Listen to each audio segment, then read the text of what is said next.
ബഹുമാന്യ സഹോദരി സഹോദരന്മാരെ, നിങ്ങൾക്കെല്ലാവർക്കും ക്രിസ്തുയേശുവിൽ വീണ്ടും എൻ്റെ സ്നേഹവന്ദനങ്ങളെ പ്രകാശിപ്പിക്കുന്നു. ഇന്ന് രാത്രിയിൽ കഴിഞ്ഞ ദിവസങ്ങളിൽ നമ്മൾ പഠിച്ച ഒരു വിഷയത്തിൻ്റെ തുടർമാനമായ ഒരു പഠനമാണ് ഞാനിവിടെ പറയുവാൻ ദൈവസന്നിധിയിൽ ആഗ്രഹിക്കുന്നത്. അതായത് 1 കൊരിന്ത്യർ 13-ാം അധ്യായത്തിൻ്റെ 8 മുതൽ 10 വരെയുള്ള വാക്യങ്ങളിൽ അപ്പോസ്തലനായ പൗലോസ് പരാമർശിക്കുന്ന gifts which would be ceased, അതായത് നിന്നുപോകുന്ന കൃപാവരങ്ങൾ എന്നുള്ള വിഷയമാണ് ഞാൻ ഇന്ന് രാത്രിയിൽ ഇവിടെ പറയുവാൻ ആഗ്രഹിക്കുന്നത്. മറ്റെല്ലാ സബ്ജക്റ്റുകളെക്കാളും ദൈവത്തിൻ്റെ വചനത്തിൽ അധിഷ്ഠിതമായി ഈ വിഷയവും രക്ഷയുടെ ഭദ്രത എന്ന് പറയുന്ന മഹത്തരമായ വിഷയം ക്ലാസ് എടുക്കുമ്പോൾ അതിശക്തമായ നിലയിലുള്ള പ്രതിരോധങ്ങളും എതിർപ്പുകളും എനിക്കുണ്ടായിക്കൊണ്ട് വിശേഷാൽ നിങ്ങൾ എന്നെ ഓർത്ത് പ്രാർത്ഥിക്കണം എന്ന് ഞാൻ ഓർപ്പിക്കുന്നു. പിശാച് കുരിശ് കണ്ടതിനേക്കാൾ വളരെ ഭയാനകമായ നിലയിലുള്ള എതിർപ്പും വ്യക്തിഹത്യയുമാണ് ഈ വിഷയങ്ങൾ ഞാൻ എടുക്കുമ്പോൾ എനിക്കെതിരെ ശത്രുവായ പിശാച് അടിച്ച് വിട്ടുകൊണ്ടിരിക്കുന്നത്. അതിൽ ഞാൻ പ്രയാസപ്പെടുന്നില്ല. സത്യം പറഞ്ഞിട്ട് ഛേദം വന്നാലും മാറാത്തവൻ എന്നുള്ള ദൈവത്തിൻ്റെ മാറ്റമില്ലാത്ത വചനത്തിൽ ആശ്രയിച്ച് ഈ വിഷയങ്ങൾ വീണ്ടും ഞാൻ പറയുകയാണ്. അപ്പോസ്തലനായ പൗലോസ് താനെ കൊരിന്ത്യർക്ക് ലേഖനം എഴുതുന്ന സമയത്ത് പൗലോസ് പ്രസ്താവിക്കുന്ന ഒരു വാക്കാണ് ഈ 1 കൊരിന്ത്യർ 13-ാം അധ്യായത്തിൻ്റെ 8-ാം വാക്യം. അവിടെ പറയുന്നത് എങ്ങനെയാണ്? സ്നേഹം ഒരു നാളും ഉതിർന്നു പോകുകയില്ല. അംശമായി മാത്രം നാം അറിയുന്നു, അംശമായി മാത്രം പ്രവചിക്കുന്നു. പൂർണ്ണമായത് വരുമ്പോൾ അംശമായത് നീങ്ങിപ്പോകും. അവിടെ 13-ാം അധ്യായത്തിൻ്റെ കാതലായ പ്രമേയം ഒരു നാളും നിന്നു പോകാത്ത, തീർന്നു പോകാത്ത നിത്യമായ സ്നേഹത്തെക്കുറിച്ചാണ്. ഒരിക്കലും അവസാനിക്കാത്ത സ്നേഹത്തിൻ്റെ പ്രാധാന്യതയെ എംഫസൈസ് ചെയ്യുമ്പോൾ നിന്നു പോകുന്ന 3 വരങ്ങളെക്കുറിച്ചുകൂടെ അപ്പോസ്തലൻ ആ ഭാഗത്ത് സൂചിപ്പിക്കുകയാണ്. അതിൻ്റെ കോണ്ടെക്സ്റ്റ് ശരിയായി നമ്മൾ പഠിക്കുമ്പോൾ ഈ പറയപ്പെട്ട കൃപാവരങ്ങൾ അവിടെ പറയപ്പെടുന്ന 3 എണ്ണമാണ്. പ്രവചനപരമോ അത് നീങ്ങിപ്പോകും, ഭാഷാപരമോ അത് നിന്നുപോകും, ജ്ഞാനമോ അത് നീങ്ങിപ്പോകും. അപ്പോൾ നിന്നു പോകുന്നതും നീങ്ങിപ്പോകുന്നതുമായ 3 കൃപാവരങ്ങളെക്കുറിച്ചാണ് അപ്പോസ്തലൻ പറയുന്നത്. നാം അറിയുന്ന പോലെ കൃപാവരങ്ങളെല്ലാം തന്നെ ദൈവസഭയുടെ ആത്മീക അഭിവൃദ്ധിക്ക് വേണ്ടി രക്ഷിക്കപ്പെട്ട വിശ്വാസികൾക്ക് ദൈവം നൽകിയിട്ടുള്ള എനേബിൾമെന്റ്സ് ആണ്, ശക്തീകരണമാണ്. പരിശുദ്ധാത്മാവായ ദൈവമാണ് അത് നൽകുന്നത്. അതിൻ്റെ ആത്യന്തികമായ ഉദ്ദേശം സഭയുടെ ആത്മീക വർധന, പൊതുപ്രയോജനം എന്നുള്ളതാണ്. പൗലോസ് പറഞ്ഞു വരുന്നതിൻ്റെ സാരാംശം ഇതാകുന്നു. പൗലോസ് പറയുകയാണ്, ഈ കൃപാവരങ്ങളെല്ലാം ഇപ്പോൾ നിങ്ങൾക്കുണ്ട്, എങ്കിലും ഈ കൃപാവരങ്ങളെല്ലാം നിലനിൽക്കുന്നതല്ല. ഇവിടെ ചില ആളുകൾ വചനത്തിൻ്റെ ശക്തമാക്കുന്ന പശ്ചാത്തലത്തിൽ ഞാൻ എഴുതിയിട്ടാലും പറഞ്ഞാലും പറയുന്നത്, നിങ്ങൾ എന്തെല്ലാം പറഞ്ഞു കഴിഞ്ഞാലും കർത്താവ് ഒരുവോളം കൃപാവരങ്ങളെല്ലാം നിലനിൽക്കുമെന്നാണ്. ഇന്നും ഒരാൾ അങ്ങനെ എഴുതിയിട്ടുണ്ട്. അപ്പോൾ ഇവർക്ക് എത്ര പറഞ്ഞു കഴിഞ്ഞാലും കാര്യങ്ങൾ മനസ്സിലാകുകയില്ല. ഒരു മത്സര സ്വഭാവം പോലെയാണ്. ഞാനിപ്പോൾ പറയാൻ പോകുന്നത് തികച്ചും സായുക്തികമായിരിക്കുന്ന ടെക്സ്റ്റിൻ്റെ അടിസ്ഥാനത്തിലാണ്. അപ്പോൾ ഇതിനു മുമ്പ് പറഞ്ഞ അങ്ങനെ അല്ലേ ചോദിച്ചാൽ ഇതെല്ലാം പറഞ്ഞ അങ്ങനെ തന്നെയാണ്. ഇന്ന് അല്പം കൂടെ മെച്ചമായി ആ വിഷയം സ്റ്റഡി ചെയ്തിട്ട് പറയുകയാണ്. നിങ്ങളവിടെ ശ്രദ്ധിക്കുക. അവിടെ പൗലോസ് അപ്പോസ്തലൻ ഉപയോഗിക്കുന്ന 2 ക്രിയാപദങ്ങളുണ്ട്. കാറ്റർഗയോ പാവുവോ. കാറ്റർഗയോ പാവുവോ, ഇത് 2 ഗ്രീക്ക് പദങ്ങളാണ്. കാറ്റർഗയോ എന്ന വാക്കിന്റെ അർത്ഥം, ക്രിയാപദത്തിന്റെ അർത്ഥം നീങ്ങിപ്പോവുക എന്ന് പറഞ്ഞതിന്റെ അർത്ഥം, അതായത് നിലച്ചു പോവുക, to come to an end, അവസാനിക്കുക എന്നൊക്കെയുള്ള അർത്ഥമാണ്. എന്നാൽ പാവുവോ എന്ന് പറയുന്ന ഗ്രീക്ക് വാക്കിന്റെ അർത്ഥം തികച്ചും വ്യത്യസ്തമാണ്. സീസ് ടു എക്സിസ്റ്റ്, ഇനി മേലാൽ അങ്ങനൊരു സംഗതി ഭൂമിയിൽ ഇല്ല എന്നുള്ള അർത്ഥത്തിലാണ്. പൗലോസ് ഉപയോഗിക്കുന്ന ഈ കാറ്റർഗയോ പാവുവോ എന്ന് പറയുന്ന 2 വാക്കുകൾ പരിശുദ്ധാത്മാവായ ദൈവം പൗലോസിന് നൽകിയതാണ് പൗലോസിനോട് വെച്ചിരിക്കുന്നത്. അല്ല ഇന്നത്തെ ഏതെങ്കിലും സഭാവിഭാഗക്കാർ വ്യാഖ്യാനിക്കുന്ന നിലയിലല്ല. എന്താണ് ഈ കാറ്റഗിയോ, എന്താണ് ഈ പാവു, ഇത് രണ്ടുമാണ് ഇപ്പം ഞാൻ പറയാൻ പോകുന്നത്. ഇപ്പം കാറ്റഗിയോ എന്ന് പറയുന്ന വാക്ക് ഒരു ക്രിയാപദം. ഈ രണ്ട് പദങ്ങളും പാസീവ് വോയിസിലാണ് ഉപയോഗിച്ചിരിക്കുന്നത്. ചിലർക്ക് ഈ ബൈബിളിന്റെ ഗ്രമാറ്റിക്കൽ സ്ട്രക്ചർ പറയുന്ന വലിയ അലർജിയാണ്. ഒരു സഹോദരനെ ആക്ഷേപിച്ചുകൊണ്ട് എഴുതി അദ്ദേഹം ഗ്രീക്കിന്റെ ഗ്രാമറും ഇംഗ്ലീഷിന്റെ ഗ്രാമറും ഒക്കെ പറഞ്ഞാണ് പറയുന്നത് പൗലോസ് അങ്ങനെയൊന്നും ഉദ്ദേശിച്ചില്ലെന്ന്. ഇപ്പൊ പൗലോസിന് മണ്ടതരം പറ്റിയാണോ? ഭാഷയുടെ എല്ലാ ശാസ്ത്രീയതയും കൃതകൃത്യമായി പരിശുദ്ധാത്മാവ് ഇവരെ നിയന്ത്രിച്ചാണ് വിശുദ്ധ വേദപുസ്തകം എഴുതിയിരിക്കുന്നത്. അതുകൊണ്ട് അതിനകത്തെ ഒരു വള്ളിയെങ്കിൽ കർത്താവ് പറയുന്നതാണ്, ഒരു വള്ളിയെങ്കിലും പുള്ളിയെങ്കിലും ഒരു നാളും ഒഴിഞ്ഞു പോകുകയില്ല. അതുകൊണ്ട് ഇതിന്റെ ഗ്രമാറ്റിക്കൽ സ്ട്രക്ചറിനും അതീവ പ്രാധാന്യമുണ്ട്.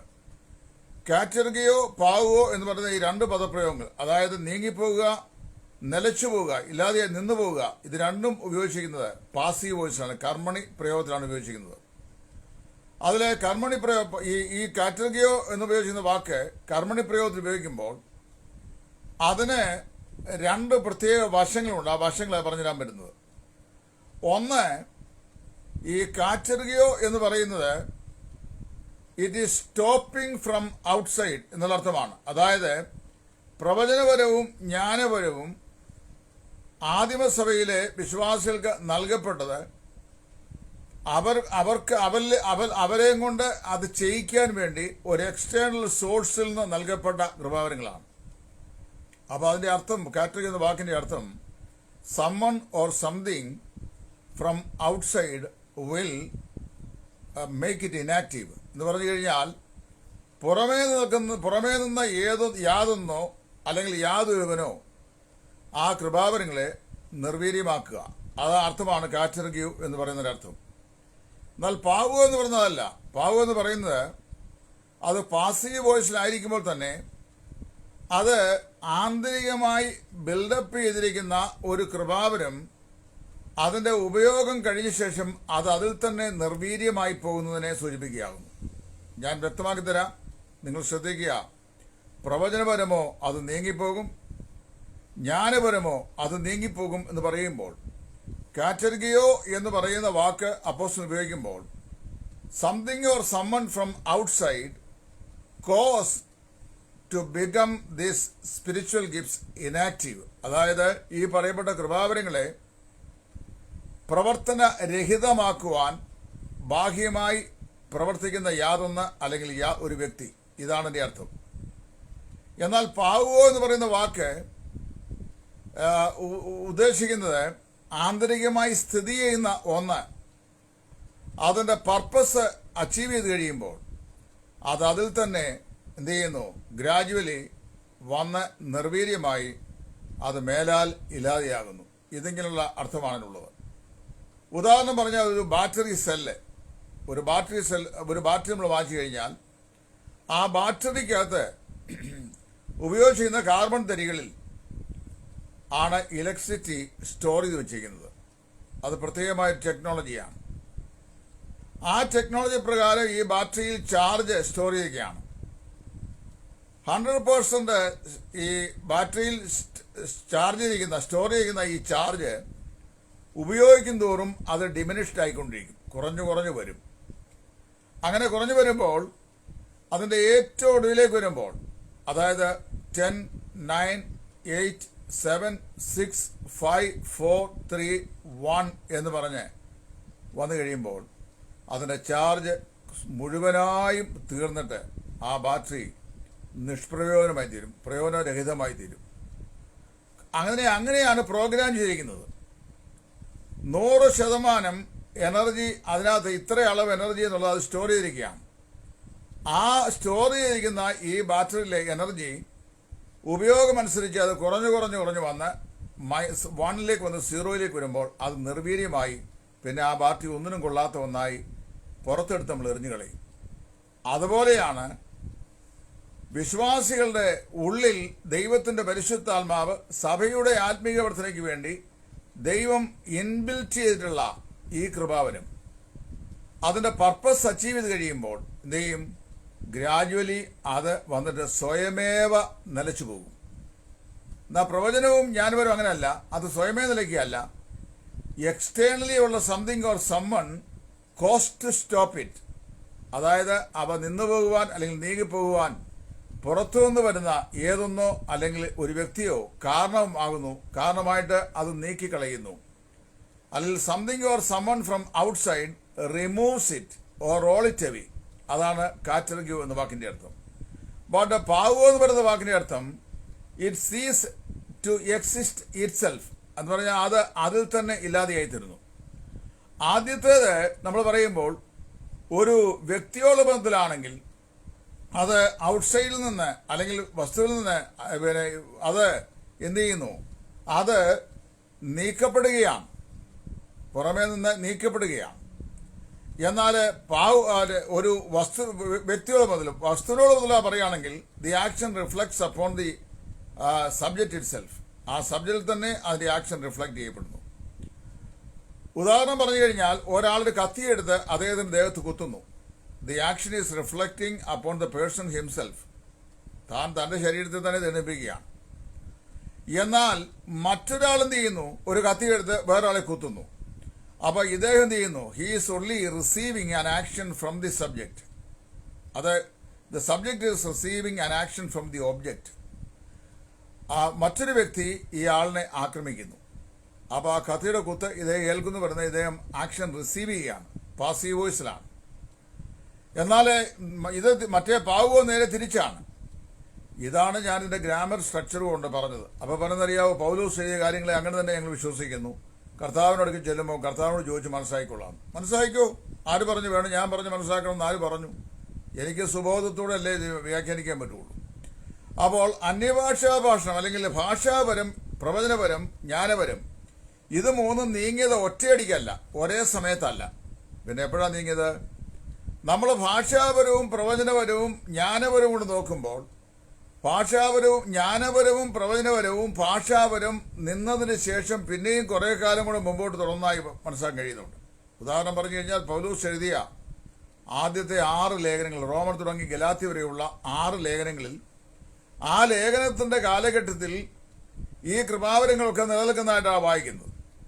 എന്നാൽ അതിനുശേഷം ഈ 6 ലേഖന ശേഷം അപ്പോസ്തല പ്രവൃത്തികളുടെ അങ്ങേപ്പുറം, പ്രവൃത്തികളുടെ പുസ്തകം 28-ാം അധ്യായം കഴിഞ്ഞുള്ള പൗലോസിന്റെ രചനകളായിരിക്കുന്ന കാരാഗ്രഹ ലേഖനങ്ങൾ, ഇടയലേഖനങ്ങൾ, ഈ ലേഖനങ്ങൾ വായിക്കുമ്പോൾ അവിടെ ഇതിനെക്കുറിച്ച് ഒന്നും വായിക്കാൻ കഴിയുന്നില്ല. അപ്പോൾ ഈ നിന്നുപോകുക, നിലച്ചു പോകുക, നീങ്ങിപ്പോകുക എന്ന് പറയുന്നതിൽ പോകേണ്ടിയിരുന്ന പ്രവചനവും ജ്ഞാനപരവും കുറെ കൂടെ തുടർന്നു. എന്നാൽ ഭാഷാപരം അതിനു മുമ്പ് തന്നെ നിന്നുപോയി എന്നാണ് മനസ്സിലാക്കാൻ സാധിക്കുന്നത്. എപ്രകാരം ചോദിച്ചു കഴിഞ്ഞാൽ അപ്പോസ്തോലിക കാലത്ത് തന്നെ അത് നിലച്ചു എന്ന് വിശ്വസിക്കാനുള്ള ന്യായങ്ങളാണ് വിശുദ്ധ ബൈബിളിലുള്ളത്. ഇത് ഞാൻ പറയുമ്പോൾ ഏതെങ്കിലും ഒരു വിഭാഗത്തെ വിമർശിക്കാൻ വേണ്ടിയോ അല്ലെങ്കിൽ അവരെ മനഃപൂർവ്വമായി തെറ്റിദ്ധരിപ്പിക്കാൻ വേണ്ടിയോ പറയുന്നതല്ല. ഇതിന് സത്യം ഞാൻ പറയുക. പൗലോസ് ഉപയോഗിക്കുന്ന 2 പദപ്രയോഗങ്ങളുടെ പഠനത്തിൽ നിന്ന് ഞാൻ പറയുകയാണ്. എന്നാൽ ജ്ഞാനപരം വേദപുസ്തകം എഴുതി പൂർത്തീകരിക്കുന്നത് വരെ തുടർന്നുകൊണ്ടിരുന്നു. എപ്പോഴെന്ന് ചോദിച്ചാൽ AD 98 വരെയും തുടർന്നിരിക്കാൻ സാധ്യതയുണ്ട്. കാര്യം 98-ലാണല്ലോ യോഹന്നാൻ വെളിപ്പാട് പുസ്തകം എഴുതുന്നത്. അപ്പോൾ 98 വരെയും ജ്ഞാനപരം തുടർന്നുകൊണ്ടിരുന്നു. പ്രവചനപരം തിമോത്തിയോസിന്റെ 2-ാം ലേഖനം എഴുതുന്ന സമയത്ത് 1-ാം അധ്യായത്തിൽ പ്രവചനത്താൽ നിന്നെക്കുറിച്ച് മുമ്പുണ്ടായ പ്രവചനത്തിന് ഒത്തവണ്ണം നിന്നിൽ മൂപ്പന്മാരുടെ കൈവപ്പിനാൽ നിന്നുള്ള കൃപാവരങ്ങളെ നീ ജ്വലിപ്പിക്കണമെന്ന് ഞാൻ നിന്നെ പ്രബോധിപ്പിക്കുന്നു എന്ന് പറയുമ്പോൾ തിമോത്തിയോസ് എന്ന പൗലോസ് ലേഖനം എഴുതുന്നതിന് മുമ്പ് വരെ ഈ പ്രവചനം നിലനിന്നു എന്ന് മനസ്സിലാക്കാൻ കഴിയുന്നുണ്ട്. അതായത് നിന്നെക്കുറിച്ചുണ്ടായ മുമ്പുണ്ടായ പ്രവചനങ്ങൾക്ക് ഒത്തവണ്ണം മൂപ്പന്മാരുടെ കൈവപ്പിനാൽ നിന്നുള്ള കൃപാവരങ്ങളെ ജ്വലിപ്പിക്കണം എന്ന് പറയുമ്പോൾ അവിടെ തിമോത്തിയോസിനെ കുറിച്ചൊരു ചില പ്രവചനങ്ങൾ ഉണ്ടായിട്ടുണ്ട്. ആ പ്രവചനം എന്ന് പറയുന്നത് നമുക്കറിയാമല്ലോ. പൗലോസ് ഈ എഫേസോസിലെ സഭയിൽ ചെല്ലുമ്പോൾ ഈ പ്രവൃത്തിയുടെ പുസ്തകത്തിലെ പൗലോസ് ചെല്ലുമ്പോൾ ഈ തിമോത്തിയോസ് ഒരു യുവ സഹോദരനായിട്ട് ആ സ്ഥലം സഭയിൽ ആയിരിക്കുകയാണ്. അപ്പോൾ അദ്ദേഹത്തിന് പൗലോസ് അവിടെ വിസിറ്റ് ചെയ്യുന്ന ആ കാലഘട്ടവും തിമോത്തിയോസ് ലേഖനത്തിൽ അപ്പോസ്തലൻ ഇരുന്ന കാലഘട്ടവും കൂടെ നോക്കുമ്പോൾ ഇതിനിടയ്ക്കുള്ള കാലഘട്ടത്തിലാണ് തിമോത്തിയോസിനെ കുറിച്ചുള്ള പ്രവചനം ഉണ്ടായിട്ടുള്ളത്. അപ്പോൾ അത് ഇപ്പോഴുള്ള പ്രവചനമല്ല, നിന്നെക്കുറിച്ച് മുമ്പുണ്ടായ പ്രവചനത്തിന് ഒത്തവണ്ണം മൂപ്പന്മാരുടെ കൈവപ്പിനാൽ നിന്നിലുള്ള കൃപാവരങ്ങളെ ജ്വലിപ്പിക്കണമെന്ന് ഞാൻ നിന്നെ ഓർപ്പിക്കുന്നു. അപ്പോൾ പൗലോസ് ഇത് എഴുതുമ്പോൾ ഈ പ്രവചനം ഇല്ലെന്നാണ് മനസ്സിലാക്കാൻ കഴിയുന്നത്. അത് മുമ്പുണ്ടായ പ്രവചനം എന്ന പ്രയോഗം അത് സാധൂകരിക്കുന്നു. എന്നാൽ രോഗശാന്തി അതിനു മുമ്പ് തന്നെ നിന്നുപോയി. കാര്യം പ്രവൃത്തികളുടെ പുസ്തകം അതിന്റെ 27-ാം അധ്യായത്തിലേക്ക് വരുമ്പോൾ പൗലോസ് അപ്പോസ്തലന് ഈ മെലീത്ത എന്ന് പറയുന്ന ദ്വീപിൽ കപ്പൽച്ഛേദത്തിലകപ്പെട്ട് അവിടെ മെലീത്ത ദ്വീപിൽ ചെല്ലുമ്പോൾ ദ്വീപ് പ്രമാണിയായ പുബ്ലിയോസിനെ സൗഖ്യമാക്കുന്ന മുതൽ തന്റെ അടുക്കൽ വന്ന അനേക രോഗികളെ സൗഖ്യമാക്കിയതായി രേഖപ്പെടുത്തിക്കുന്ന രേഖകൾ കഴിഞ്ഞാൽ പിന്നെ പ്രവൃത്തികളുടെ പുസ്തകത്തിൽ പൗലോസിനാലും രോഗസൗഖ്യം ആർക്കും ലഭിച്ചതായി രേഖകളില്ല. ഇത് ഞാൻ പലപുരു പറഞ്ഞാണ്. അതിന്റെ തെളിവാണ് എപ്പഫ്രോദിത്തോസിന് വേണ്ടി അദ്ദേഹം ദൈവത്തോട് പ്രാർത്ഥിക്കുകയും കർത്താവിന് സൗഖ്യം കൊടുക്കുകയും ചെയ്തു. തിമോത്തിയോസിന് താൻ സൗഖ്യം കൊടുക്കാൻ കഴിയാതെ തുടർച്ചയായുള്ള അവന്റെ അജീർണ നിമിത്തം അസാരം വെള്ളത്തിന് പകരം വീഞ്ഞ് സേവിക്കാൻ, അത് മരുന്നായി ഉപയോഗിക്കാൻ പൗലോസ് അവനെ ഉപദേശിക്കുന്നു. അതുപോലെ തന്നെ ത്രോഫിമോസിനെ മിലേത്തോസിൽ താൻ രോഗിയായി വിട്ടേച്ചു പോന്നു എന്ന് പറയുന്നുണ്ട്. അപ്പൊ തന്റെ കൂടെ സഹകരിച്ച 3 സഹോദരന്മാരായ തിമോത്തിയോസ്, എപ്പഫ്രോസ്, അതുപോലെ ത്രോഫിമോസ്, ഈ 3 സഹോദരന്മാരെയും ബിയോണ്ട് ആക്സ് പീരീഡിൽ പ്രവൃത്തികളുടെ പുസ്തകം 28-ാം അധ്യായത്തിന് ശേഷമുള്ള കാലയളവിൽ പൗലോസ് സൗഖ്യപ്പെടുത്തിയിട്ടില്ല. മറിച്ച് അവർക്ക് സൗഖ്യം ലഭിക്കേണ്ടതിനായി ദൈവസേനയിൽ അവർക്ക് വേണ്ടി പ്രാർത്ഥിക്കുക മാത്രമാണ് ചെയ്യുന്നത്. അങ്ങനെ വരുമ്പോൾ നമ്മൾ മനസ്സിലാക്കുന്ന വിഷയം, പൗലോസ് തന്നെ അനേക ആളുകൾ അവന്റെ അടുക്കിലേക്ക് വരികയും അവന്റെ ചുമലിൽ നിന്ന് റൂമാൽ മറ്റും എടുത്ത് ഈ രോഗികളുടെ മേലിടുകയും അവർ അത്ഭുതകരമായി സൗഖ്യം പ്രാപിക്കുകയും ചെയ്ത ആ പൗലോസിന്റെ തന്നെ ജീവിതത്തിൽ പിന്നീട് ആ രോഗശാന്തിയുടെ വരം നിലനിൽക്കുന്നില്ല എന്നാണ് കാണാൻ കഴിയുന്നത്. ഇന്നത് ഞാൻ പറയുമ്പോൾ എന്നെ കല്ലെറിയാൻ വരുന്ന ആളുകളോട് ഞാൻ ഒരു കാര്യം ചോദിക്കുന്നു. നിങ്ങളെ ആരോടും എനിക്ക് വിരോധമില്ല. വേദപുസ്തകം സ്വതന്ത്രമായി വ്യാഖ്യാനിക്കാൻ എനിക്ക് അവകാശമില്ലേ? അതുകൊണ്ട് ഞാനത് ചെയ്യുന്നു.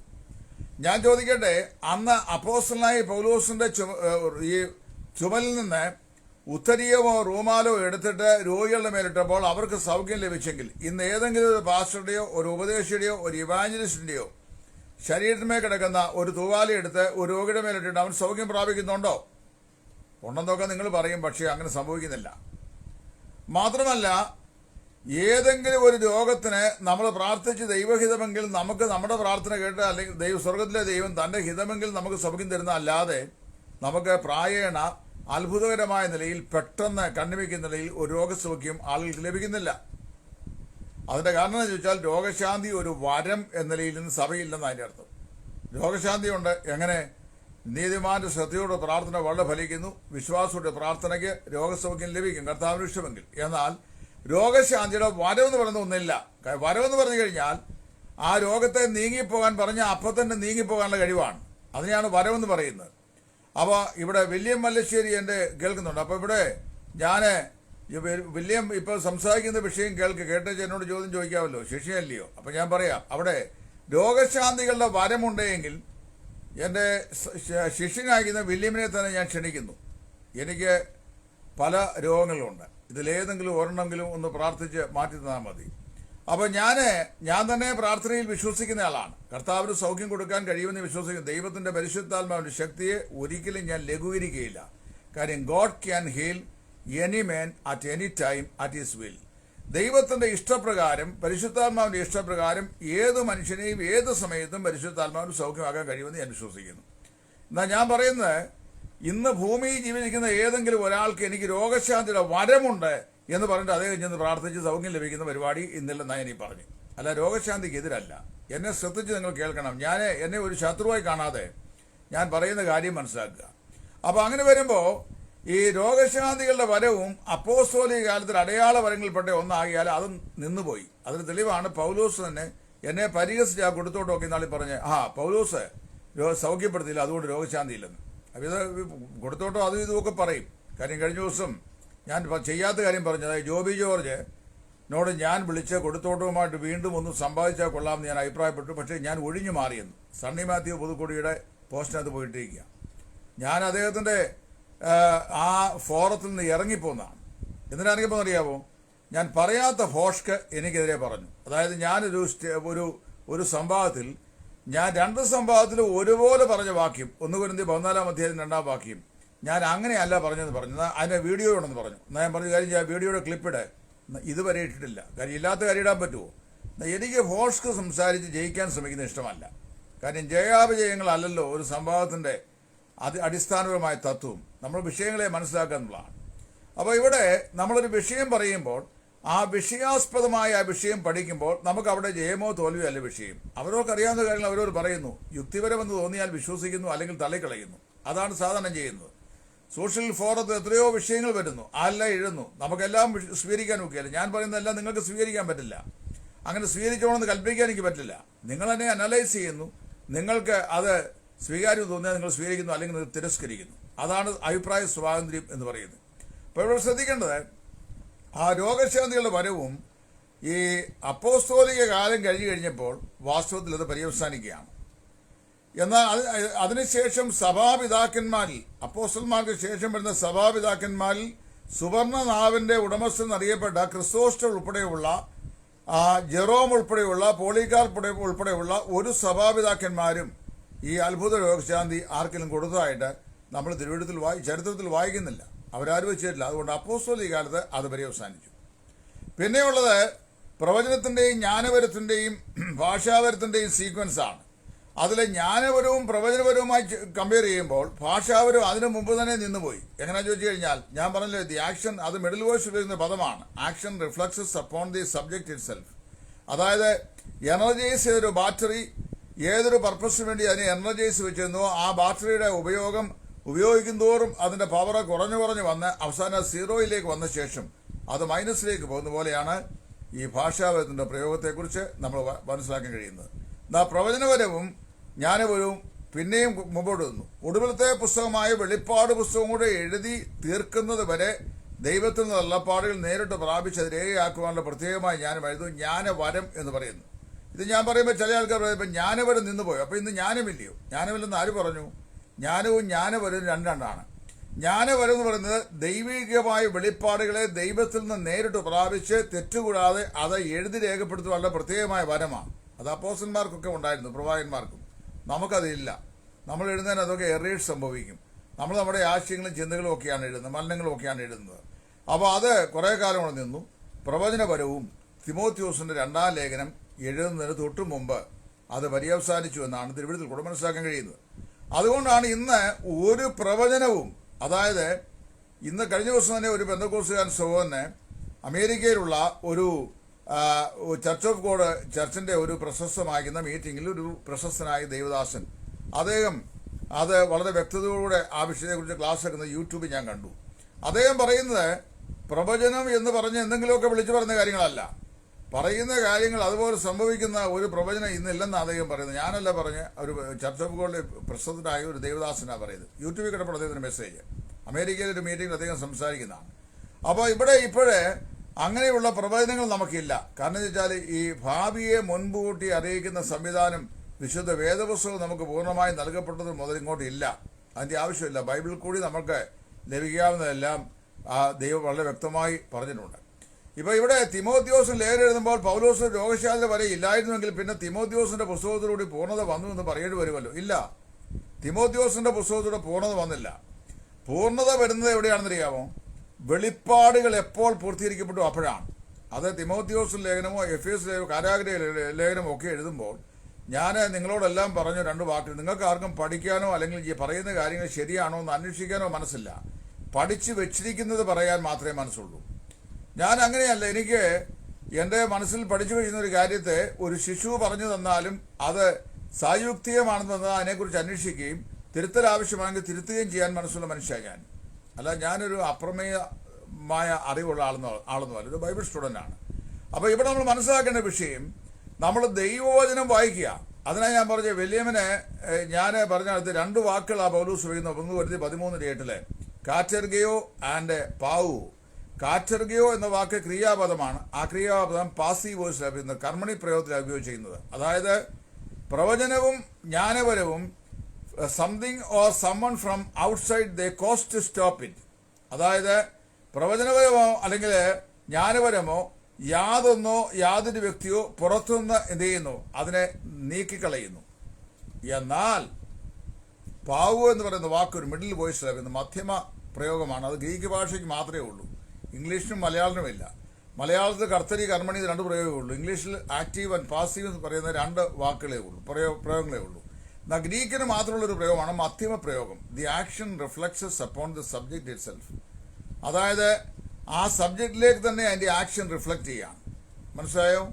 അപ്പോൾ ഭാഷാപരം എന്ന് പറയുന്നത് സഭയുടെ ആത്മീയ വർദ്ധനയ്ക്ക് വേണ്ടി ചില വിശ്വാസികൾ ദൈവം ഇൻബിൽറ്റ് ചെയ്തിരുന്ന ഒരു കൃപാവരമാണ്. ആ ഇൻബിൽറ്റ് ചെയ്ത കൃപാവരം എന്ത് ചെയ്തു? അതിൻ്റെ ആവശ്യകത കഴിഞ്ഞപ്പോൾ അത് സ്വാഭാവികമായി വന്ന് അങ്ങ് അവസാനിച്ചു. ഇവിടെ ഇപ്പോൾ സംഭവിക്കുന്നതെന്ന് ചോദിച്ചാൽ, ഇവിടെ ഇപ്പോൾ ഈ എരച്ചു കയറി പറയുന്ന ഈ അവ്യക്തമാക്കുന്ന വാക്കുകൾ അന്യഭാഷയാണുള്ള തെറ്റിദ്ധാരണ കൊണ്ടാണ് ഞാൻ സംസാരിക്കുന്ന വിഷയത്തോട് ഇത്രയും എതിർപ്പുണ്ടാകുന്നത്. നിങ്ങൾ ഈ അതിന് അല്ലെങ്കിൽ നിങ്ങൾക്ക് ഞാൻ വളരെ വ്യക്തമായി പറഞ്ഞിട്ടുണ്ട്.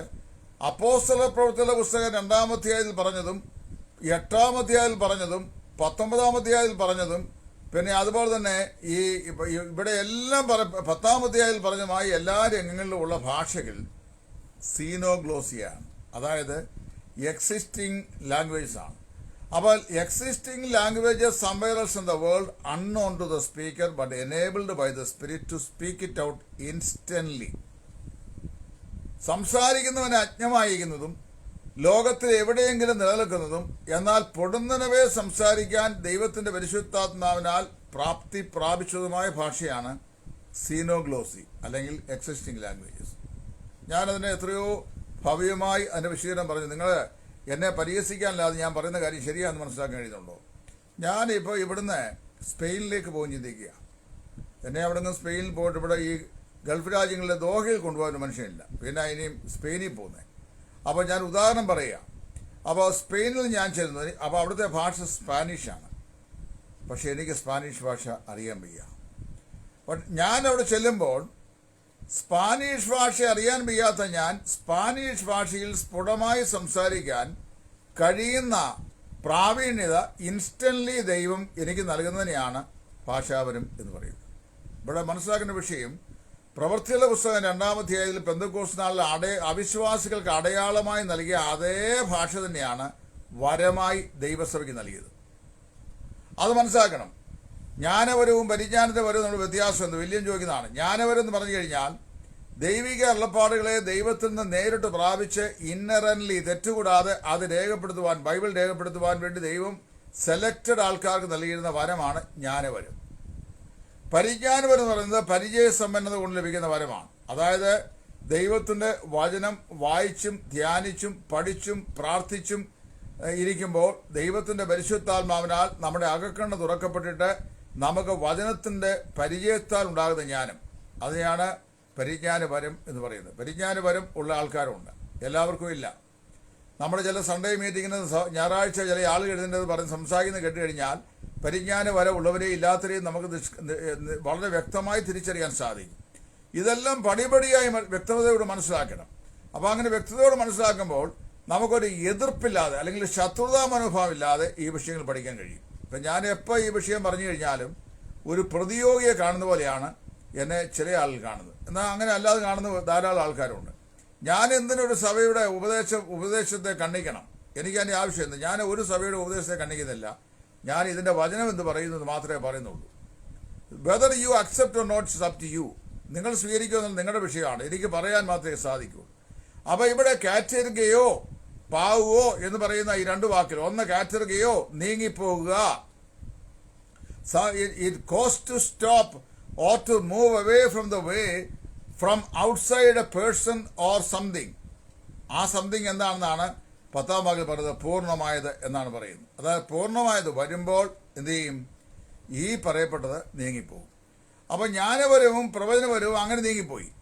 അതിനോട് ബന്ധപ്പെട്ട് തന്നെ നിലനിന്ന അടയാളപരങ്ങളൊന്നാണ് ഈ രോഗശാന്തികളുടെ വരം എന്ന് പറയുന്നത്. അതും നീങ്ങിപ്പോയി. പിന്നെ അവശേഷിക്കുന്നതാണ് ഭാഷാപരം. അതെപ്പോൾ നിന്ന് പോയെന്ന ചോദ്യം. ഇവ മൂന്നും നീങ്ങുന്നതിന് മുമ്പ് തന്നെ ഭാഷാപരം നീങ്ങിപ്പോയെന്നാണ് എൻ്റെ പഠന അന്വേഷണത്തിൽ ഞാൻ മനസ്സിലാക്കുന്നത്. അതായത് അപ്പോസ്തോലിക കാലത്തൂടെ തന്നെ ഭാഷാപരം സീസ് ടു എക്സിസ്റ്റ്, നിന്നുപോയി, നിലച്ചുപോയി, പിന്നെ അതില്ല, അങ്ങനെ സാധനമില്ല. പക്ഷെ ഇവിടെ ഇപ്പോൾ ഉണ്ടെന്ന് പറയുന്നത് വിശുദ്ധ വേദപുസ്തകത്തിൽ അപ്പോസ്തലനായ പൗലോസ് പറയുന്ന ഭാഷയോ ഭാഷാപരമോ അല്ല.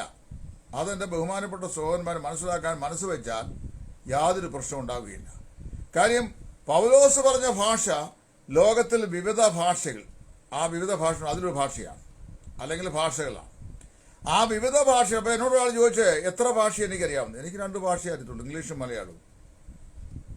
കർഷിച്ച് പണ്ട് ഞാൻ ഒരു ഇത് പറഞ്ഞതിന് എന്നെ പരിഹസിക്കുന്ന കുറേ പരിഹാസികളായ സഹോദരന്മാർ അത് ഒന്നാം സങ്കീർത്തനത്തിൽപ്പെട്ട കൂട്ടത്തിൽപ്പെട്ടവരാണ്. കാര്യം ഈ വിശ്വാസികൾ എന്ന് പറഞ്ഞാൽ എല്ലാവരും എല്ലാ സഭയിലും ആത്മീയരല്ല, പരിഹാസികളും വിശ്വാസികളിലുണ്ട്. അപ്പോൾ ഈ പരിഹാസികളായ സമയത്ത് തമിഴ്നാട്ടിൽ ചെന്ന് ഞാൻ തമിഴിൽ സംസാരിച്ചു. ഞാൻ വളരെ വ്യക്തമായി പറഞ്ഞു, ഞാൻ ബാംഗ്ലൂരിൽ പഠിക്കുന്ന കാലത്ത് ഒരുവിധം ഫ്ലുവൻ്റായിട്ട് ഞാൻ തമിഴ് സംസാരിക്കുമായിരുന്നു. കാര്യം എനിക്ക് കന്നഡ പഠിക്കാൻ കഴിഞ്ഞില്ലെങ്കിലും തമിഴരുടെ ഈ കോളനികളിൽ പോയി അവരോട് സുവിശേഷം പറയുക, അവിടെ സംസാരിക്കുകയും ചെയ്യുന്ന അല്പമായി അറിയായിരുന്നു. പക്ഷേ ഒരു 35-40 വർഷക്കാലത്തെ അന്തരാളത്തിൽ ഞാൻ ആ ഭാഷയുടെ ഫ്ലുവൻസി നഷ്ടപ്പെട്ടു പോയി, അത് സംസാരിക്കാതിരിക്കുന്നതുകൊണ്ട്.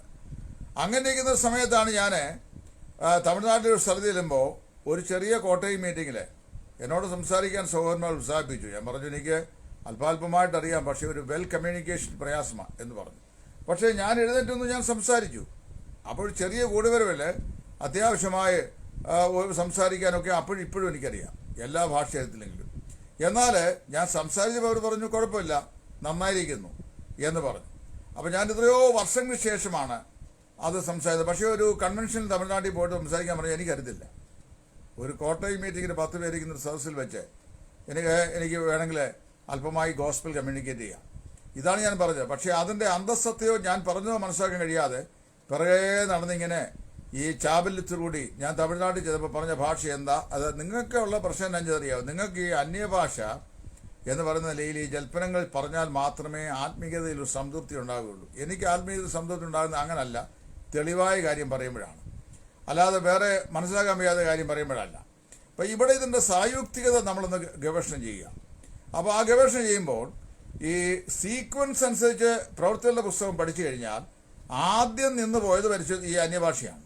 അത് ഭാഷാപരമാണ്. ഭാഷാപരം നിന്നു, പിന്നെ താരതമ്യേന പ്രവചനം വരെ നിന്നു, ഇടയ്ക്ക് രോഗശാന്തികൾ വരെ നിന്നു, ജ്ഞാനപരം ഏറ്റവും ഒടുവിലത്തെ പുസ്തകമാകുന്ന വെളിപ്പാട് പുസ്തകവും കൂടെ എഴുതുന്നവരെയും ഉണ്ടായിരുന്നു.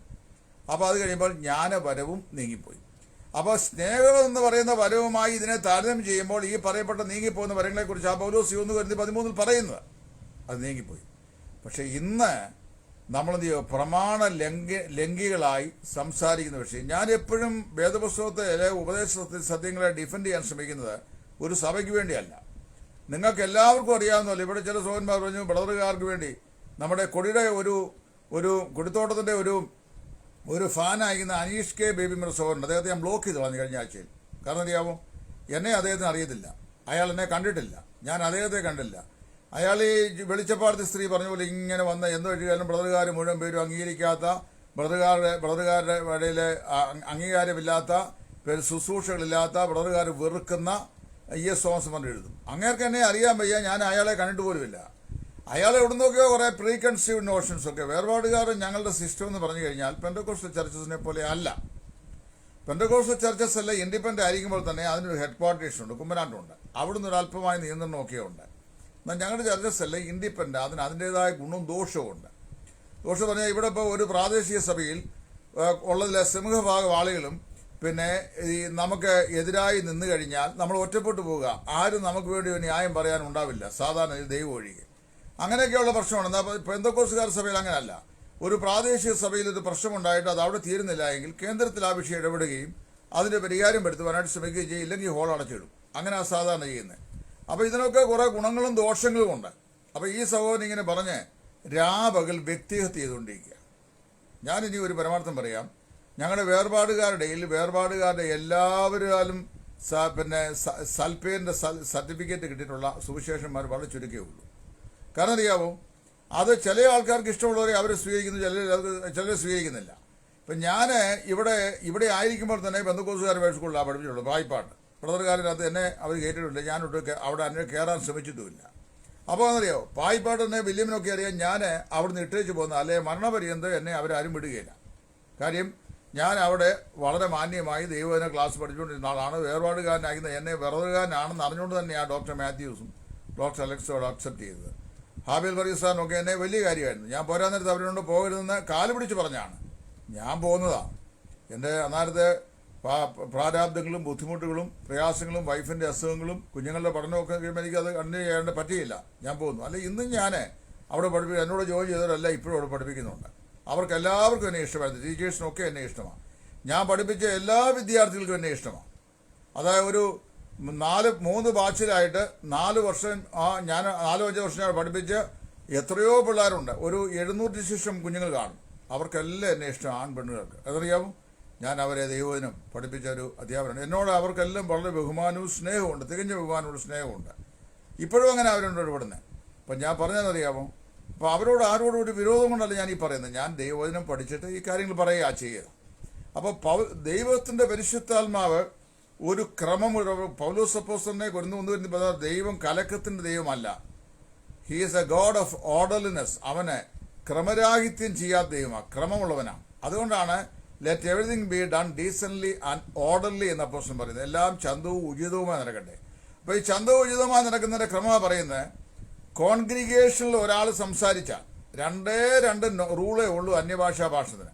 അത് നിങ്ങൾ ദൈവത്തെ ഓർത്ത് മനസ്സിലാക്കുക. ഒന്ന്, people speaking in the congregation, അതായത് സഭയിൽ അന്യഭാഷ സംസാരിക്കുന്ന വിഷയം. 2, people speaking silently between himself and God, ദൈവത്തോടും താനുമായി സംസാരിക്കുന്നത്. ഇങ്ങനെ 2 ഓപ്ഷൻസ് ഇതിനകത്തുള്ളൂ. മൂന്നാമതൊരു ഓപ്ഷൻ ഇല്ല. അപ്പോൾ കോൺഗ്രിഗേഷനിൽ സംസാരിക്കുകയാണെങ്കിൽ എന്ത് ചെയ്യണം? 2 or 3 people the maximum in a given congregation. എത്ര വലിയ കോൺഗ്രിഗേഷൻ ആയാലും maximum number of people allowed to speak in the church is 2 or maximum 3, 2 അല്ലെങ്കിൽ 3. എന്നാൽ ഒറ്റയ്ക്ക് സംസാരിക്കുന്നത് എന്ത് ചെയ്യണം? താനും ദൈവവുമായി മൗനമായി സംസാരിക്കട്ടെ. ആരും കേൾക്കുന്നില്ലല്ലോ. അക്വായി എന്ന് പറയുന്ന വാക്ക് എൻ്റെ ഒരു സാധാ കൊടുത്തോടെ പറഞ്ഞാൽ ഇറങ്ങിപ്പോന്നു എന്നെ ആക്ഷേപിച്ചപ്പോൾ. അക്വായി എന്ന വാക്കിനെ ആരും തിരിച്ചറിയുന്നില്ലല്ലോ എന്നല്ല, നമ്മുടെ മലയാളം ബൈബിളിൽ ആരും തിരിച്ചറിയുന്നില്ലല്ലോ എന്നെഴുതുന്നത്. എന്നാൽ ഗ്രീക്ക് ബൈബിളിൽ ആരും കേൾക്കുന്നില്ലല്ലോ എന്നാണ് കാര്യം. അവൻ മൗനമായി താനും ദൈവവുമായി സംസാരിക്കുന്നു എന്നായി പറയുന്നത്. പക്ഷേ ഇവിടെ സംഭവിക്കുന്ന വിഷയം 2 പ്രശ്നങ്ങളാണ്. ഒന്ന്, മൗനമായി ദൈവത്തോട് സംസാരിച്ചാലും കോൺഗ്രിഗേഷൻ സംസാരിച്ചാലും അതിൻ്റെ ആത്യന്തികമായ ഫലം എന്ന് പറയുന്നത് ഒന്നുകിൽ സഭയ്ക്ക് ആത്മീയ വർധനവ് അല്ലെങ്കിൽ സംസാരിക്കുന്നവൻ ആത്മീയ വർധനവ്. ഈ 2 കാര്യങ്ങളാണ് ഉണ്ടാകുന്നത്. അപ്പോൾ സഭയ്ക്ക് ആത്മീയ വർധനം ഉണ്ടാകണം എന്ത് ചെയ്യണം? സംസാരിക്കുന്നത് വ്യാഖ്യാനിക്കണമെന്നാണ് പറയുന്നത്. അത് ഒരു വാചകം പറഞ്ഞു, ആ വാചകം പറഞ്ഞു കഴിഞ്ഞാൽ, അല്ലെ 2 സെന്റൻസ് പറഞ്ഞു കഴിയുമ്പോൾ ഇത് പറഞ്ഞതുകൊണ്ട് കേട്ട ജനത്തിന് മനസ്സിലാകുന്നില്ലെങ്കിൽ എന്ത് ചെയ്യണം? വ്യാഖ്യാനിച്ചു കൊടുക്കുകയും വ്യാഖ്യാനിച്ച് കേൾക്കുമ്പോൾ സഭ ആത്മീയ അഭിവൃദ്ധി പ്രാപിക്കുകയും ചെയ്യും. അങ്ങനെ ഒരു സംവിധാനം ഇന്ന് നമ്മുടെ കരിസ്മാറ്റിക് വേൾഡിൽ ഇല്ല. 2, കൂട്ടമായി കൂട്ടത്തിലെ പാട്ടും വെള്ളത്തിലെ പൂട്ടും പോലെ പറയുന്ന അവ്യക്ത വാക്കുകൾ അന്യഭാഷയാണ് സമ്മതിക്കാൻ പറ്റുകയില്ല. അപ്പോൾ സഭയിൽ സംസാരിച്ചാൽ നിശ്ചയമായും അങ്ങനത്തെ സാധനം ഇന്ന് ഉണ്ടെങ്കിൽ എന്ത് ചെയ്യണം? ഒരാള് സംസാരിക്കുകയും മറ്റേയാൾ അവിടെ അടങ്ങിയിരിക്കുകയും ഒരു വ്യാഖ്യാനി അതേ എന്ത് ചെയ്യണം? അത് വ്യാഖ്യാനിച്ചു കൊടുക്കുകയും ചെയ്യണം. വ്യാഖ്യാനി ഇല്ല എങ്കിൽ വ്യാഖ്യാനപരത്തിനായി ഇദ്ദേഹം തന്നെ പ്രാർത്ഥിക്കുകയും അദ്ദേഹം വ്യാഖ്യാനിച്ചു കൊടുക്കുകയും ചെയ്യണം. അങ്ങനെയാണ് ചെയ്യേണ്ടത്. ഇനി തന്നെത്താൻ സംസാരിക്കാൻ എന്ത് ചെയ്യണം? അവൻ ദൈവത്തോട് സംസാരിക്കണം. ദൈവത്തോട് സംസാരിക്കും. 2 രംഗങ്ങളിലും സംസാരിക്കുന്ന ആളിന് അല്ലെ കേൾക്കുന്ന ആൾക്ക് താൻ സംസാരിക്കുന്നതെന്ന് ആത്മീയ അഭിവൃദ്ധി ഉണ്ടാണെങ്കിൽ താൻ പറയുന്ന കാര്യം മനസ്സിലാകണം. ഇപ്പോൾ ബാബേൽ കോട്ടയുടെ നിർമ്മാണ സമയത്ത് ദൈവം ഭാഷ കലക്കിക്കളഞ്ഞു. ഭാഷ കലക്കിക്കളഞ്ഞു കഴിഞ്ഞപ്പോൾ ചുറ്റിക ചോദിക്കുന്നവൻ മഴുവും ചോദിക്കുന്നവന് കട്ടയും കൊണ്ട് കൊടുക്കാൻ തുടങ്ങി. എന്ന് പറഞ്ഞാൽ കാര്യങ്ങൾ മനസ്സിലാകുകയില്ല. അതറിയാം, ഭാഷ എന്ന് പറയുന്നത് കമ്മ്യൂണിക്കേറ്റ് ചെയ്യാനുള്ള ഒരു മാധ്യമമാണ്, ആശയവിനിമയത്തിനുള്ള മാധ്യമമാണ്. ആശയവിനിമയം നടക്കുന്നില്ലെങ്കിൽ പിന്നെ കമ്മ്യൂണിക്കേഷൻ കൊണ്ട് ഒരു പ്രയോജനം ഉണ്ടാകുന്നില്ല. അപ്പം ഞാൻ നിങ്ങളോട് ദൂത് പറഞ്ഞാൽ അല്ലെങ്കിൽ ഒരു വാക്ക് സംസാരിച്ചു കഴിഞ്ഞാൽ ഞാൻ പറയുന്ന കാര്യങ്ങൾ നിങ്ങൾക്ക് മനസ്സിലാകുന്നു എങ്കിൽ മാത്രമേ ഞാൻ പറഞ്ഞ് നിങ്ങൾക്ക് പ്രയോജനമായി ഭവിക്കുന്നുള്ളൂ. അല്ലെങ്കിൽ വെറും ഞാൻ കാറ്റിനോട് പ്രസംഗിക്കുന്നവനെ പോലെ ആയിത്തീരും. അതുകൊണ്ടാണ് പൗലോസ് പറഞ്ഞതല്ലേ, everything be done decently and orderly. എല്ലാം ചന്തവും ഉചിതമായി നടക്കട്ടെ. 2 പേർ അല്ലെങ്കിൽ 3 പേർ സംസാരിക്കട്ടെ. ഓരോരുത്തരായി സംസാരിക്കുകയും മറ്റൊരുത്തരും വ്യാഖ്യാനിക്കുകയും ചെയ്യട്ടെ. അല്ലാതെ ഇന്നിവിടെ കോൺഗ്രിഗേഷൻ ഒന്നിച്ചുകൂടി ഓർഗൻ ശക്തമായി പ്ലേ ചെയ്യുന്ന സമയത്ത് പാസ്റ്റർ ഒരു ആംഗ്യം കാണിച്ചിട്ട് വിശ്വാസികളെല്ലാം കൂടെ എന്തൊക്കെയോ വിളിച്ചു പറയുന്നു, ആർക്കൊന്നും മനസ്സിലായില്ല. പിന്നെ തിലാമഴി എരിച്ചു നിൽക്കുന്ന പോലെ വന്ന് എരിച്ചു നിൽക്കുന്നു. ഇതിനെ അന്യഭാഷയെന്ന് ഞാൻ മരിക്കുന്നവരെ അംഗീകരിക്കില്ല. അതിനാ കഴിഞ്ഞ 2 ആഴ്ചയ്ക്ക് മുമ്പ് എൻ്റെ നാക്ക് തളർന്നു പോകുമെന്നും ഞാൻ കിടക്കയിലാകുമെന്നും മരണകരമായ രോഗത്താൽ ബാധിതനായിത്തീരുമെന്നും സ്തംഭന ഹേതുവുമായ ചിലതിലേക്ക് ജീവിതത്തിൽ കേൾക്കാനിടയായിത്തീരുമെന്നും എന്തോ അപകടം വരാൻ പോകുന്നു. ഈ ലോകത്തിൽ ജനിച്ചാൽ ഒരിക്കൽ മരിക്കണം. മരണത്തിൻ്റെ വിധം ഏതാണെന്ന് നമുക്കറിയാൻ വയ്യ. അതിനുള്ള വാഹനം പലതായി. ചിലർക്ക് കംഫോർട്ട് ഉള്ള മേഴ്സിഡസ് ബെൻസ് പോലുള്ള വാഹനമായിരിക്കും ദൈവം നൽകുന്നത്. അപ്പോൾ വലിയ മരണവേദനയോ പ്രയാസങ്ങളോ അനുഭവിക്കാതെ അവരും കടന്നു പോകും. വേറെ ചില ആൾക്കാർക്ക് പഴയ ട്രാൻസ്പോർട്ടിൻ്റെ N ശ്രേണിയിൽപ്പെട്ട ഗിയർ പിടിച്ചിടുമ്പോൾ കിറാന്ന് കേൾക്കുന്ന നോൺ കംഫോർട്ട് വാഹനം ദൈവം അയച്ചു തരും. എന്ന് പറഞ്ഞാൽ ക്യാൻസർ, മറ്റ് മരണകരമായ രോഗങ്ങൾ, ഇങ്ങനെയുള്ള പ്രശ്നങ്ങൾ അയച്ചു തരും. വാഹനം ഏതാണെന്നുള്ളത് വന്ന ശേഷമല്ലേ അറിയാൻ നോക്കുള്ളൂ. അതിനുമുമ്പ് അറിയാൻ നോക്കുമോ ഏത് വാഹനമാണ് മോളിൽ നിന്ന് വിടുന്നതെന്ന്? പണ്ട് സൈമൺ സാർ ജീവിച്ചും അദ്ദേഹം പറയുമായിരുന്നു, പമ്പയാർ അക്കരെ കടക്കാൻ ഒരു ചങ്ങാടം വേണം. അത് ആഞ്ഞിലിത്തടി ഉണ്ടാക്കിയാലും മുരിങ്ങത്തടി ഉണ്ടാക്കിയാലും മുരിക്കിൻതടി ഉണ്ടാക്കിയാലും റബ്ബർ തടി ഉണ്ടാക്കിയാലും നോ പ്രോബ്ലം, അക്കരെ കയറുക എന്നുള്ള വിഷയം. അപ്പോൾ അക്കരെ കയറാൻ ഏതെങ്കിലും മാർഗം വേണം. ഓണം വരാൻ്റെ മൂലമെന്ന് പറഞ്ഞ പോലെ മരണം വരാൻ ഒരു മാർഗം വേണം.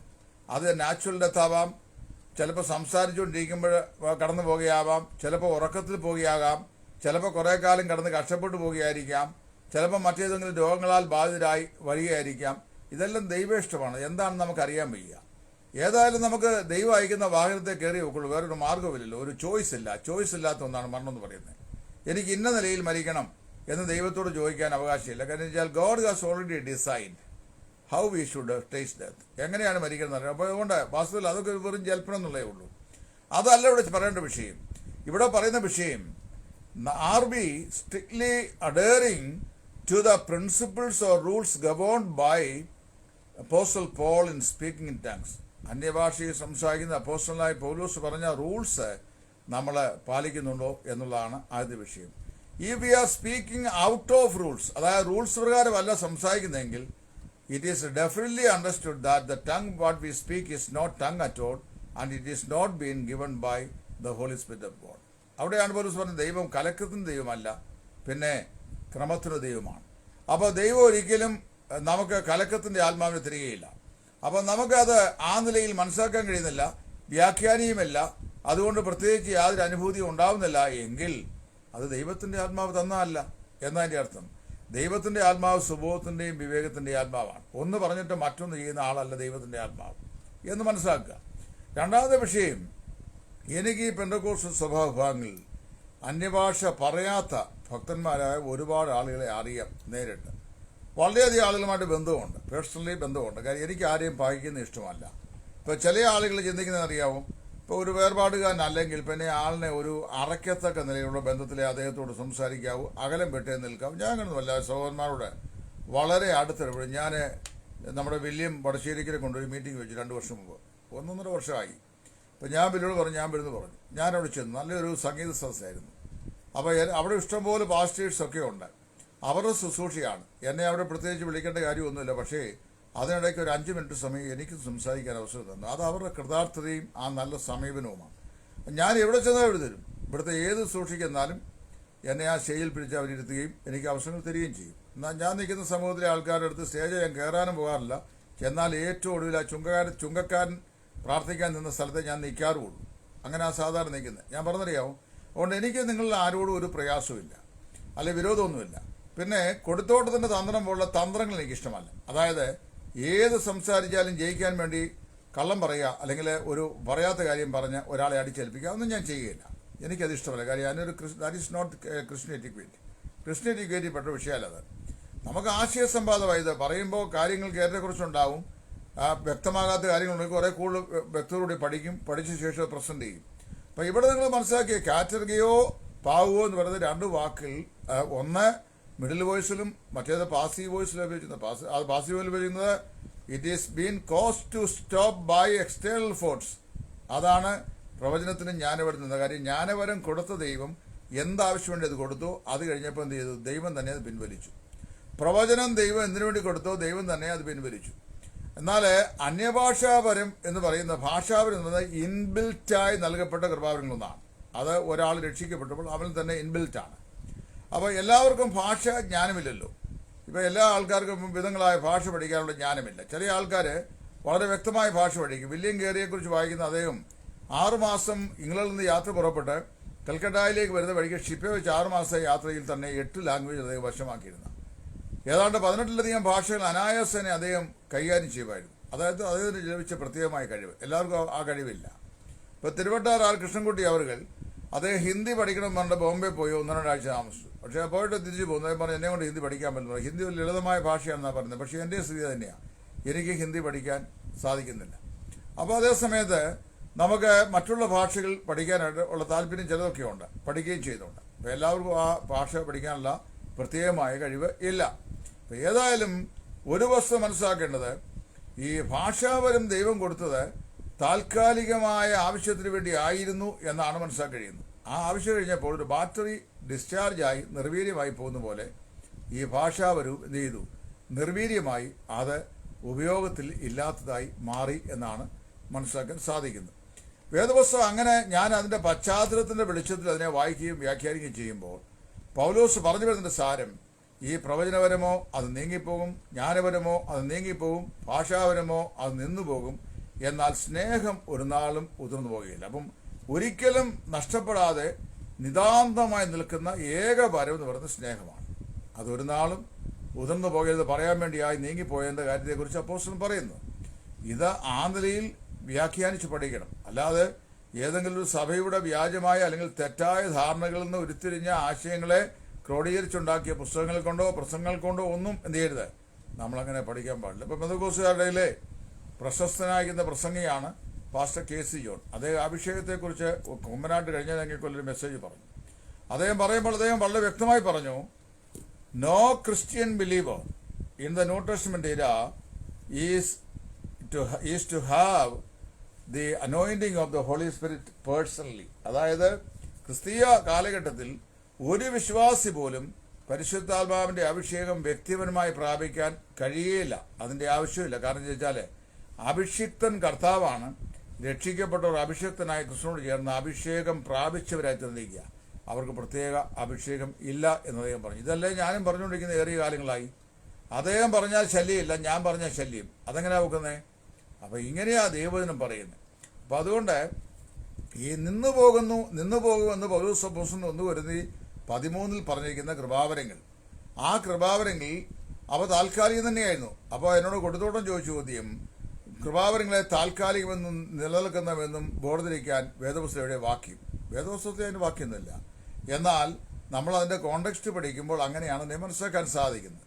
നിലനിൽക്കുന്നതും നിന്നു പോകുന്നതും. അപ്പം നിന്നു പോകുന്ന കൃപാവരങ്ങളാകുന്ന ഭാഷാവരം, രോഗശാന്തിവരം, ജ്ഞാനവരം, പ്രവചനവരം, ഇത് അതിൻ്റെ സീക്വൻസിൽ ഒന്നിനു പിറകെ ഒന്നായി നിന്നുപോയെന്നാണ് എൻ്റെ പഠനത്തിൽ മനസ്സിലാക്കുന്നത്. എല്ലാറ്റിലും ആദ്യം ഭാഷാവരം നിലച്ചു, അത് കഴിഞ്ഞ് പ്രവചനവരം നിലച്ചു, ഇതിനിടയിൽ രോഗശാന്തി വരം നിലച്ചു. പ്രവൃത്തികളുടെ പുസ്തകം 27-ാം അധ്യായത്തിലെ പൗലൂസിന് രോഗശാന്തി ശുശ്രൂഷയ്ക്ക് ശേഷം രോഗശാന്തിയെക്കുറിച്ച് കമ്മ എന്ന അക്ഷരം പൗലൂസ് കാരാഗ്രഹ ലേഖനങ്ങളാകട്ടെ ഇടയലേഖനങ്ങളാകട്ടെ പറഞ്ഞില്ലെന്ന് മാത്രമല്ല, കൂടെ ഉണ്ടായിരുന്ന രോഗശാന്തിക്ക് വേണ്ടി അദ്ദേഹം ദൈവത്തോട് പ്രാർത്ഥിക്കുക മാത്രമാണ് ചെയ്തത് എന്ന് വളരെ വ്യക്തമായി പൗലൂസ് പറയുന്നു. അപ്പോൾ രോഗശാന്തിയുടെ വരവും നിന്നുപോയി. ജ്ഞാനവരം ഏറ്റവും ഒടുവിലത്തെ പുസ്തകമായിരുന്ന വെളിപ്പാട് പുസ്തകം കൂടെ എഴുതി രേഖപ്പെടുത്തി കഴിഞ്ഞപ്പോൾ അത് നിന്നുപോയി. അപ്പോൾ ഇപ്പോൾ ഇന്നില്ല, ഭാഷാവരമില്ല, പ്രവചനവരമില്ല, രോഗശാന്തിയുടെ വരമില്ല, ജ്ഞാനവരമില്ല. ഇനി ആർക്കും ഇതുണ്ടെന്ന് പറഞ്ഞു കഴിഞ്ഞാൽ അവരത് കാണിച്ചു തരിക ചെയ്യേണ്ടത്. ഇപ്പോൾ രോഗശാന്തിയുള്ള വരമുണ്ടെങ്കിൽ വിവിധങ്ങളായ രോഗങ്ങൾക്ക് സൗഖ്യം വരുത്തി കൊടുക്കണം. പക്ഷേ ഇവിടെ അങ്ങനെ ഒരു കാര്യം സംഭവിക്കുന്നില്ല. യൂട്യൂബിനകത്ത് പ്രീ അറേഞ്ച്ഡ് പ്രോഗ്രാം അനുസരിച്ച് സ്റ്റേജിൽ നടക്കുന്ന പ്രകടനമല്ലാതെ ഇവിടെയെങ്ങും ആർക്കും ഒരു സൗഖ്യവും ആ നിലയിൽ ലഭിക്കുന്നില്ല. കാര്യം രോഗശാന്തികൾ വരുന്നില്ല. പ്രവചനം എന്ന് പറയുന്നത് അവിടെ എവിടെയാണ് ഉണ്ടാകുന്ന മുഴകൾ, മറുക, മറ്റ് വേദനകൾ, മറ്റ് ഇങ്ങനെയുള്ള വിഷയങ്ങളൊക്കെ പറയുന്നതല്ലാതെ കരണീയമായ യാതൊരു പ്രവചനവും ഇവരാരും പറയാറില്ല, പറയുന്നുമില്ല. അതുകൊണ്ട് പ്രവചനപരം ഇന്നില്ല. ജ്ഞാനപരം എന്ന് പറഞ്ഞാൽ ദൈവത്തിൽ നിന്ന് നേരിട്ടുള്ള അള്ളപ്പാടുകൾ ഇനിയും പ്രാപിക്കാൻ ആർക്കും കഴിയില്ല. കാര്യം ജീവനും ഭക്തിക്കും ആവശ്യമായതെല്ലാം നമുക്ക് മുന്നെഴുതി തന്നിരിക്കുകയാണ്. അപ്പോൾ ദൈവം നേരിട്ട് ഇന്ന് ആരോടും സംസാരിക്കുന്നില്ല. കഴിഞ്ഞ ദിവസം അൻസന്മാരോട് ദൈവശബ്ദം, കർത്താവിൻ്റെ ശബ്ദം നേരിട്ട് കേട്ട ആരെങ്കിലും ഉണ്ടെങ്കിൽ ഇവിടെ സംസാരിച്ചാണ്. കർത്താവിൻ്റെ ശബ്ദം നേരിട്ട് കേട്ട ഒരു മനുഷ്യൻ പോലും ഈ സഭായുഗത്തിൽ കർത്താവിൻ്റെ പുനരുത്ഥാനത്തിന് ശേഷം അപ്പോസ്തലനായ പൗലൂസ് അല്ലാതെ വേറെ ആരുമില്ല. കാര്യം പൗലൂസ് ദമസ്കോസിൽ വെച്ച് കർത്താവ് പ്രത്യക്ഷനായി അവനോട് നേരിട്ട് സംസാരിച്ചു. അല്ലാതെ നേരിട്ട് സംസാരിക്കാനുള്ള ആരോടും താൻ നൽകിയ ദൈവവചനത്തിൽ കൂടിയാണെന്ന് കർത്താവ് നമ്മോട് സംസാരിക്കുന്നത്. അപ്പോൾ അങ്ങനെ അല്ലാതെ വേറെ ആരും ചെയ്യുന്നില്ല. അപ്പോൾ പ്രവചനപരവും ഇപ്പോൾ ഇല്ല. ജ്ഞാനപരം ഇപ്പോൾ തിരുവഴുത്തുന്ന നമുക്ക് ഇനി നേരിട്ടൊന്നും പ്രാപിക്കാനില്ലാത്തതുകൊണ്ട് ദൈവം നമുക്ക് വേണ്ടുന്ന വെളിപ്പാട് നൽകിയിരിക്കുന്നുണ്ട്. ദൈവത്തിൽ നേരിട്ട് വെളിപ്പാടില്ല. ആയാൽ ജ്ഞാനപരവും ഇപ്പോൾ ഇല്ല. പിന്നെ ഇപ്പോഴുള്ള വരങ്ങൾ മറ്റു വരങ്ങളാണ്. ആ വരങ്ങളെ കൊണ്ട് നമ്മളെ കർത്താവിൻ്റെ വിലയ്ക്ക് വേണ്ടി ജീവിക്കുകയും ദൈവസഭ അഭിവൃദ്ധിപ്പെടുകയും ചെയ്യുന്നു. ഇത് മനസ്സിലാക്കുവാൻ നമ്മൾ PhD ഒന്നും പഠിക്കേണ്ട ആവശ്യമൊന്നുമില്ല. മനസ്സിലായോ? അതിന് PhD ThD പഠിക്കേണ്ട വേദോസം വായിച്ചാൽ മതി. വേദോസം വായിച്ചെനിക്ക് കിട്ടിയ പരിജ്ഞാനമാണ് ഞാനിപ്പോൾ പറയുന്നത്. അപ്പോൾ മുമ്പേ വില്യം ചോദിച്ചത് എന്നാണ് ഈ പരിജ്ഞാനം വരും. It's a knowledge which we procure by acquaintance. പരിചയ സമ്പന്നത കൊണ്ട് നാം പ്രാപിച്ചെടുക്കുന്ന ജ്ഞാനത്തെയാണ് പരിജ്ഞാനം എന്ന് പറയുന്നത്. മനസ്സിലായോ? അത് ക്രിസ്തീയ ജീവിതത്തിൻ്റെ തുടർച്ചയായ പ്രവിശ്യകളിൽ നാം മുമ്പോട്ട് ജീവിക്കുമ്പോൾ ജീവിതാന്ത്യം വരെയും പ്രാപിച്ചുകൊണ്ടിരിക്കുന്ന ഒന്നാണ് പരിജ്ഞാനം എന്ന് പറയുന്നത്. ജ്ഞാനപരം അതല്ല.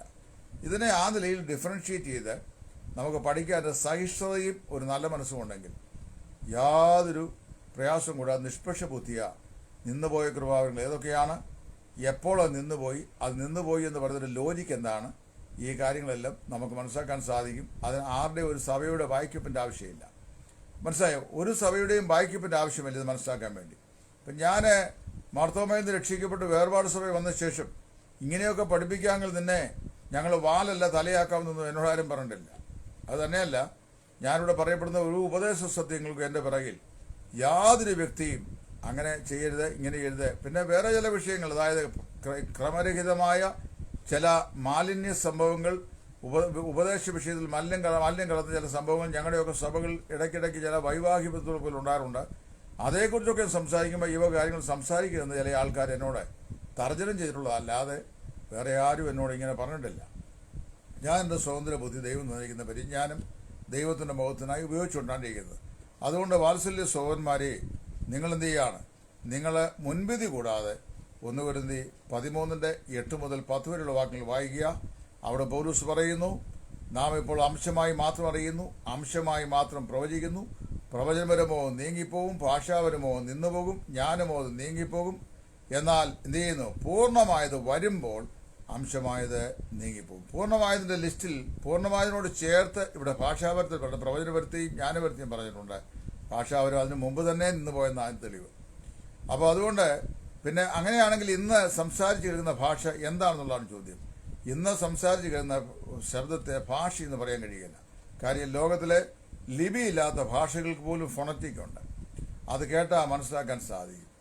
അത് തന്നെയല്ല, അതിനൊക്കെ എല്ലാ നിലയിലും മാതൃഭാഷയുടെ അവനവൻ ഈ മദർ ടങ്ങിനോട് അല്ലെങ്കിൽ റൂട്ട് ലാംഗ്വേജിനോട് ബന്ധമുണ്ട്. ഉദാഹരണം പറഞ്ഞു കഴിഞ്ഞാൽ നമ്മുടെ അമ്മയ്ക്ക് മാതാ എന്നാണ് ഈ സംസ്കൃതത്തിൽ പറയുന്നത്. ഹിന്ദിയിലും മാതാജി എന്ന് പറയുന്നു, മലയാളത്തിൽ മാതാവ് എന്ന് പറയുന്നു, തമിഴ്നാട്ടിൽ ചെന്ന് കഴിയുമ്പോൾ അമ്മ എന്ന് പറയുന്നു.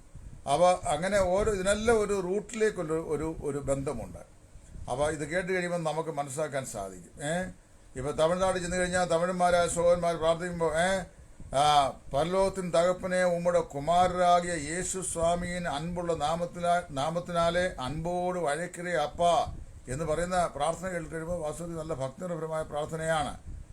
പിതാവായ ദൈവമേ, അങ്ങയുടെ പുത്രനായ യേശു ക്രിസ്തുവിൻ്റെ സ്നേഹമുള്ള മഹത്വമുള്ള നാമത്തിനായി ഞങ്ങൾ നന്ദിയോട് സ്തോത്രം ചെയ്തെന്നായി പറഞ്ഞത്. മനസ്സിലായി? അത് നമുക്ക് കേട്ടാലും മനസ്സിലാകും. അപ്പോൾ ഇവിടെ മനസ്സിലാക്കേണ്ട വിഷയം, യാതൊരു മുൻവിധിയും കൂടാതെ നമ്മൾ മനസ്സിലാക്കുക, ഈ വരങ്ങളെല്ലാം താൽക്കാലികങ്ങളായിരുന്നു. എപ്പോൾ വരെ? പൂർണ്ണമായത് വരുമ്പോൾ. പൂർണ്ണമായതിനെക്കുറിച്ചുള്ള ഇവരുടെ മിസ്അണ്ടർസ്റ്റാൻഡിംഗ് ആണ് ഈ സകല പ്രശ്നങ്ങളിലും കാരണം. പൂർണ്ണമായത് ദൈവവചനമായി തിരുവെടുത്താണെന്ന് അവർക്ക് മനസ്സിലാക്കാൻ സാധിക്കുന്നില്ല. It's only because of their decency. അവരുടെ അഡവൻസ് കൊണ്ടാണ് അത് സാധിക്കാത്തത്. അല്ലെങ്കിൽ നിശ്ചയമായും സാധിക്കും. കാരണം അറിയാമോ, ഭാഗമായും വിവിധമായിട്ടും പ്രവാചകന്മാർ മുഖാന്തരം അല്ലി ചെയ്യുന്ന ദൈവവചനം അതിൻ്റെ പൂർണ്ണതയെ പ്രാപിച്ച സമയം അതുവഴി എന്ത് ചെയ്തു? താൽക്കാലികമായി നൽകപ്പെട്ടതെല്ലാം നീക്കപ്പെട്ടു. പൂർണ്ണതയുള്ള ദൈവവചനം താൽക്കാലികമായതിൻ്റെ സ്ഥാനം പിടിച്ചു. ഇന്ന് ദൈവവചനമാണ് നമ്മുടെ ജീവിതത്തിൻ്റെ ആശ്വാസവും ആശ്രയവും ആയിരിക്കുന്നത്. ഈ വചനങ്ങൾ, പ്രത്യേകിച്ച് ഈ ഉപദേശ സത്യങ്ങൾ ഗ്രഹിപ്പാൻ ദൈവാത്മാവ് നിങ്ങൾക്ക് ഏവർക്കും പ്രത്യേകമായ കൃപയും അതിനുള്ള കഴിവും ഗ്രഹിപ്പാനുള്ള പരിജ്ഞാനവും തന്ന് നിങ്ങളെ അനുഗ്രഹിക്കട്ടെ, ആദരിക്കട്ടെ. ഈ ഉപദേശ വിഷയത്തിന് വേണ്ടി പൗലോസ് എഫേസോസിൽ ചെയ്ത മൃഗയുദ്ധം പോലെയാണ് ഞാൻ മൃഗയുദ്ധം ചെയ്തുകൊണ്ടിരിക്കുന്നത്. എങ്ങനെയായാലും ദൈവത്തിൻ്റെ വചനമാണ് ഈ സംസാരിക്കുന്നത്. അത് ആഗ്രഹിച്ച നിവൃത്തി അതിനുണ്ടാകുമെന്ന് കർത്താവിൽ ഞാൻ ആശ്വസിക്കുകയും വിശ്വസിക്കുകയും ചെയ്യുന്നു. ദൈവം എല്ലാവരെയും അനുഗ്രഹിക്കട്ടെ. ക്രിസ്തുവിൻ്റെ ശുശ്രൂഷയിൽ സുവിശേഷൻ ടൈറ്റസ് ഫ്രം ഇടയാറുള്ള. Thank U.